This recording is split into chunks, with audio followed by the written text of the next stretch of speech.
মধ্যরাতে ১ ঘণ্টার ব্যবধানে ইরানের দক্ষিণ পশ্চিমাঞ্চলীয় খুজেস্তান প্রদেশের অন্তত ৮টি শহরে ধারাবাহিক হামলা চালিয়েছে যুক্তরাষ্ট্র।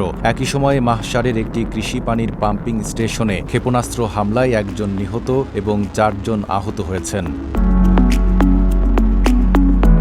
স্থানীয় সময় রাত ১টা ৩৫ মিনিট থেকে ২টা ২০ মিনিটের মধ্যে এসব হামলা হয় বলে জানিয়েছে আল জাজিরা। খুজেস্তানের নিরাপত্তা ও আইন প্রয়োগকারী বিষয়ক ডেপুটি গভর্নর ভালিউল্লাহ হায়াতি বলেন, বিভিন্ন স্থানে হামলার পর ক্ষয়ক্ষতির পরিমাণ এখনও মূল্যায়ন করা হচ্ছে। RICL TMX, যুগের পর যুগ স্থাপনা থাকে মজবুত। তবে আহভাজ বিমানবন্দরে হামলার খবর তিনি অস্বীকার করে জানিয়েছেন, বিমানবন্দরের উপকণ্ঠে ২টি হামলা হয়েছে। মাহশারের কৃষি পানির পাম্পিং স্টেশনে ক্ষেপণাস্ত্র হামলায় নিহত ব্যক্তি ওই স্থাপনার নিরাপত্তার দায়িত্বে ছিলেন। আহত ৪ জনকে চিকিৎসা দেওয়া হচ্ছে বলে জানিয়েছে ইরানের রাষ্ট্রীয় সংবাদ মাধ্যম IRNA।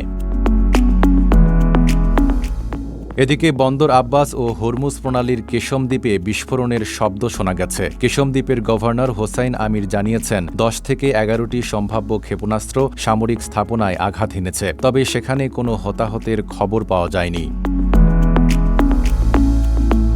এর আগে উপসাগরীয় অঞ্চলে যুক্তরাষ্ট্র ও ইরানের পাল্টাপাল্টি হামলার জেরে উত্তেজনা আরও বেড়ে যায়। ইরান হরমুজ প্রণালী বন্ধ রাখার ঘোষণা দিয়েছে। অন্যদিকে মার্কিন সেন্ট্রাল কমান্ড জানিয়েছে, প্রেসিডেন্ট ডোনাল্ড ট্রাম্পের নির্দেশেই সাম্প্রতিক হামলা চালানো হয়েছে।